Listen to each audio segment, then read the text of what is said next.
Hey guys, how's it going? Today we are going to talk about Leonardo da Vinci. He had a really amazing brain which was full of weird ideas all the time, and I'm pretty sure you're going to enjoy listening to this documentary. So, without further ado, let's begin. Leonardo da Vinci was one of the most curious people who ever lived. So curious, in fact, that it bordered on obsession. His mind was restless, almost manic, driven by an endless need to understand everything around him. He spent his entire life chasing questions, big questions, small questions, even strangely specific questions. In one of his many notebooks, among thousands of sketches and notes, he scribbled a simple instruction to himself. Describe the tongue of a woodpecker. Why would the man who painted the Mona Lisa become fixated on something as peculiar as a woodpecker's tongue? Because Leonardo's curiosity wasn't ordinary. It pushed him into places others wouldn't think to look. The woodpecker's tongue, for example, is actually an incredible feat of nature's engineering. It stretches out 3 times the length of the bird's beak, and when it's not in use, it curls around the bird's skull, cushioning its brain. This unusual structure lets the woodpecker hammer its beak repeatedly into solid wood without injury. Forces powerful enough to severely harm other animals, but not the woodpecker. But Leonardo's curiosity didn't stop there. His notebooks are filled with similarly baffling questions. He once became obsessed with understanding how a dragonfly managed to fly.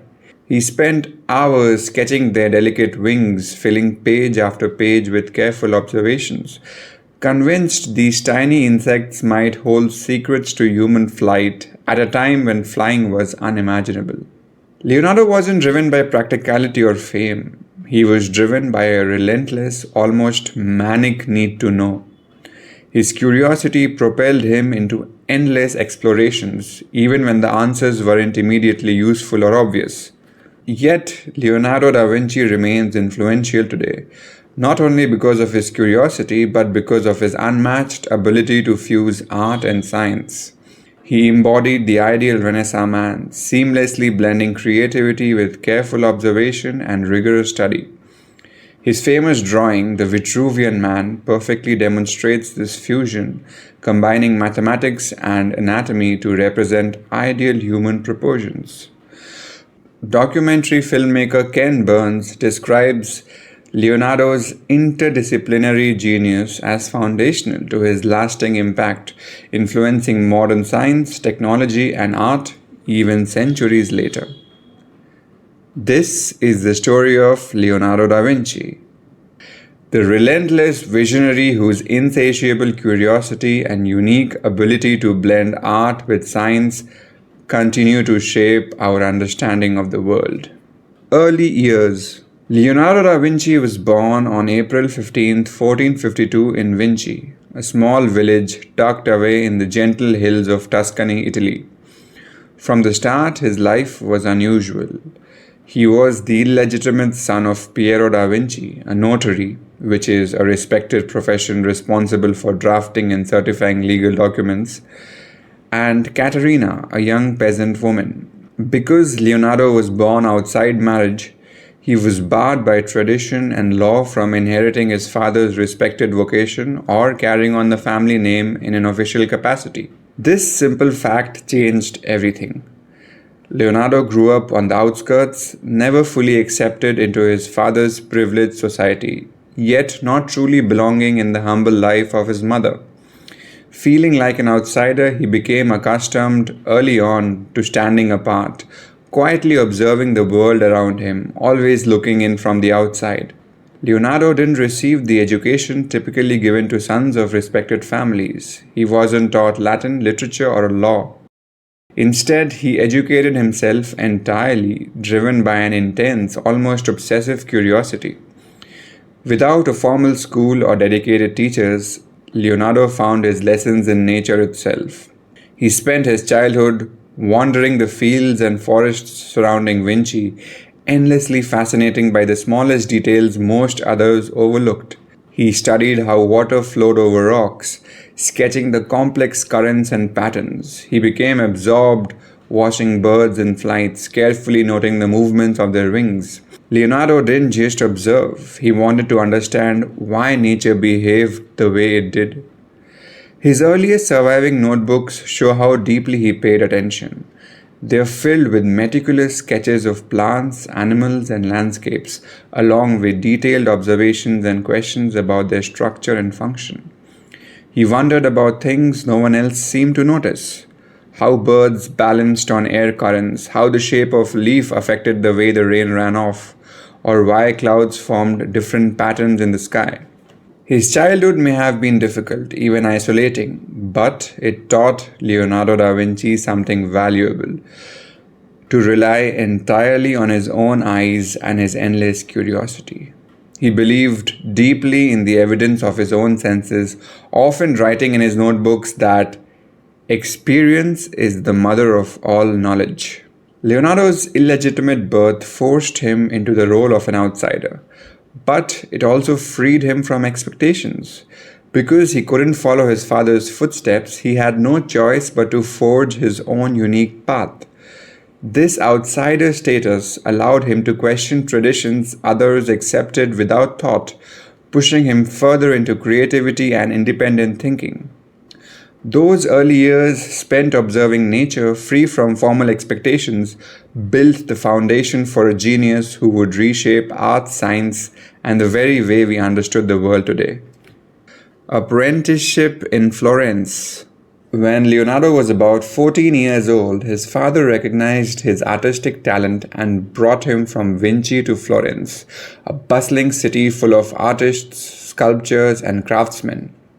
Here, Leonardo began his apprenticeship under Andrea del Verrocchio, one of the most respected artists in Florence. Verrocchio's studio wasn't just about painting, it was a lively workshop filled with people constantly experimenting with new ideas. Apprentices learned sculpture, bronze casting, metalwork, and even mechanical design. For Leonardo, who had always loved observing and understanding how things worked, this place was ideal. In the beginning, Leonardo's tasks were simple: preparing pigments, mixing paints, and copying drawings made by his master. But his restless curiosity soon pushed him beyond simple copying. He began carefully observing the human body, sketching faces, muscles, and limbs with remarkable precision, driven by a desire to truly understand the structure hidden beneath the skin. During these early years, Leonardo began experimenting with techniques that would eventually transform the art world. Fascinated by how shadows and light interacted, he developed a groundbreaking technique called chiaroscuro. This involved using strong contrasts between dark and light areas to give paintings depth and realism, making figures feel solid and three-dimensional. He didn't stop there. Leonardo also developed a subtle technique called sfumato, meaning smoky. Instead of clearly outlining figures, he gently blended colors together, removing harsh edges and creating an illusion of softness and life. This made his paintings strikingly difficult from anything that came before. Leonardo's growing talent was recognized by Verrocchio, who eventually allowed him to paint a small angel in his painting, The Baptism of Christ. Leonardo's angel, with its delicate, expressive features, stood out immediately. A famous story, though probably exaggerated, says that Verrocchio was so amazed by Leonardo's skill that he declared he'd never pick up a brush again. True or not, this story emphasizes just how quickly Leonardo had begun to stand out from other artists in Florence. After his apprenticeship ended, Leonardo began working independently. One of his first major commissions was a painting called The Annunciation, now displayed in Florence's Uffizi Gallery. Here he fully showcased his new techniques, sfumato, chiaroscuro, and his incredibly detailed observation of nature. The painting had a lifelike softness, subtle emotions, and natural details unlike anything previously seen in Florentine art. It announced to everyone who saw it that Leonardo wasn't just another skilled painter, he was doing something entirely different. Leonardo's apprenticeship in Florence had taken him from an isolated, curious boy in Vinci to an artist whose unique style set him apart from everyone else. He had learned important technical skills, but even more significantly, he had discovered how to channel his endless curiosity into art that felt real, alive, and completely new. Florence had given Leonardo the tools and opportunities, but it was his own restless need to experiment and understand that would soon lead him to even greater achievements. Years in Milan making the Last Supper. When Leonardo was about 30 years old, he moved from Florence to Milan in search of new opportunities. He wrote a remarkable letter to Ludovico Sforza, the powerful Duke of Milan, highlighting not just his talent as an artist, but also his ability as an inventor and engineer. The Duke, intrigued by Leonardo's bold promises, invited him to Milan, hiring him as a military engineer and court artist. Initially, Leonardo designed elaborate pageants, festivals, and theatrical events for the Duke's court. He created dramatic stage machinery and costumes, displaying both artistic flair and technical ingenuity. But Leonardo's restless mind soon moved to more ambitious and practical projects, particularly military inventions. In Milan, Leonardo began sketching bold designs for powerful war machines. His notebooks quickly filled with astonishing ideas far ahead of his time. Armored vehicles resembling modern tanks, giant crossbows capable of firing heavy projectiles, and mechanically driven siege engines. Many of these designs were too advanced to construct with existing technology. Yet his curiosity wasn't limited to military inventions. Leonardo had been fascinated by flight since childhood, watching birds closely, convinced their secrets could enable human flight. In Milan, his passion grew into an obsession. He carefully studied bird anatomy, drew meticulous diagrams of their wings, and sketched detailed plans for flying machines, from gliders inspired by bird and bat wings to designs resembling modern helicopters. Even though these designs were never built, Leonardo's creativity went far beyond the limits of his time, imagining things no one else had considered. He was equally fascinated by water engineering. Inspired by Milan's extensive canals, Leonardo explored hydraulics in remarkable detail. He sketched ambitious projects for improving irrigation systems, constructing dams, and even redirecting rivers. His notebooks overflowed with detailed observations about the complex movement of water, ideas that would only be fully understood centuries later. However, Leonardo's greatest achievement in Milan wasn't engineering, it was artistic. Around 1495, he started painting the Last Supper, a monumental work on the wall of the Santa Maria delle Grazie monastery. Unlike previous artists who portrayed this scene in a calm, symbolic manner, Leonardo captured an intense emotional moment. The instant Jesus reveals one of his apostles will betray him. Every apostle reacts differently, displaying shock, anger, fear, or confusion, capturing a profound psychological depth. Leonardo approached this masterpiece scientifically. He applied chiaroscuro, a powerful contrast between light and dark, creating realistic depth. He also used sfumato, carefully blending colors and edges to bring softness and emotional realism to the scene. But Leonardo's obsession with perfection made the painting process painfully slow. He continuously revised and experimented, leaving the project delayed again and again. Leonardo da Vinci's imagination was both his greatest strength and his biggest challenge. His curiosity made him come up with amazing ideas, but it also distracted him, so he rarely finished what he started. In Milan, it was clear that his creativity helped him imagine incredible inventions and artworks, but his perfectionism often stopped him from completing them. This struggle between his creative ideas and his need for perfection influenced the rest of his life. Anatomical studies. Leonardo's deep fascination with understanding nature didn't stop at painting or engineering. It led him into the hidden world beneath the skin.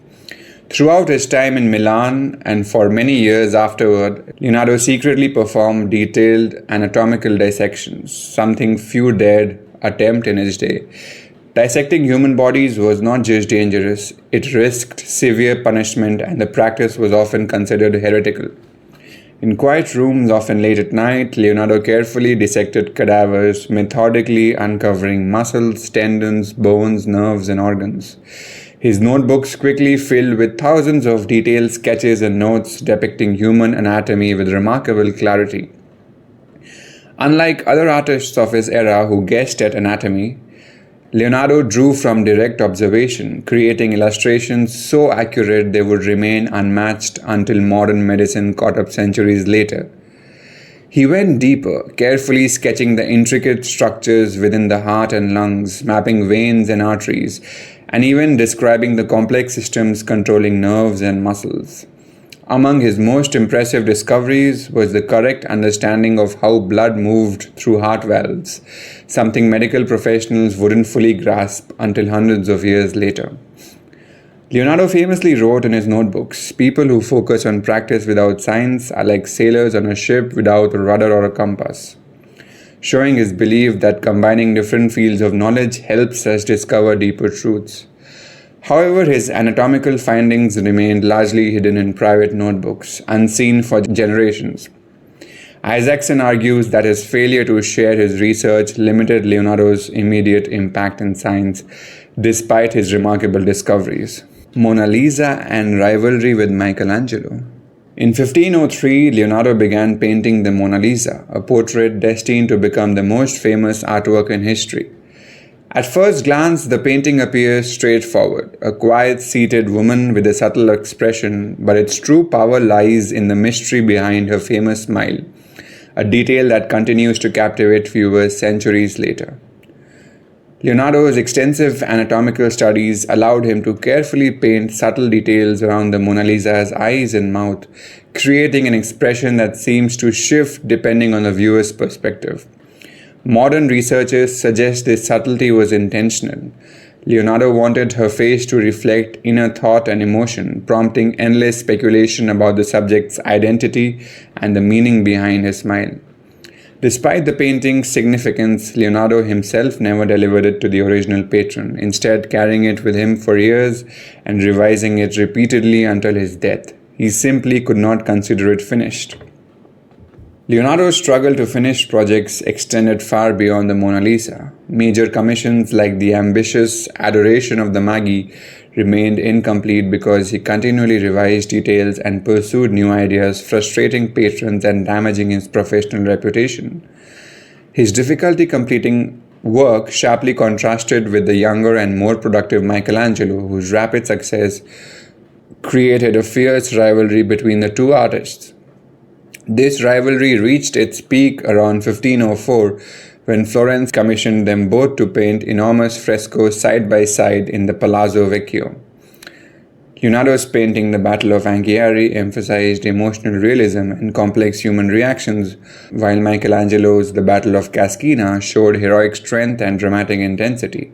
Although neither artist fully completed their frescoes, the competition vividly highlighted their differing artistic approaches.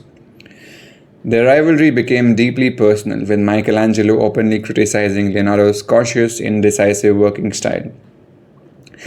Leonardo privately responded by criticizing Michelangelo's exaggerated muscular forms.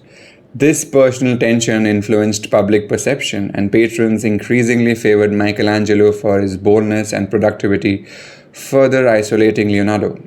Ultimately, the Mona Lisa became symbolic of Leonardo's complex legacy, a masterpiece precisely because it remained incomplete and mysterious.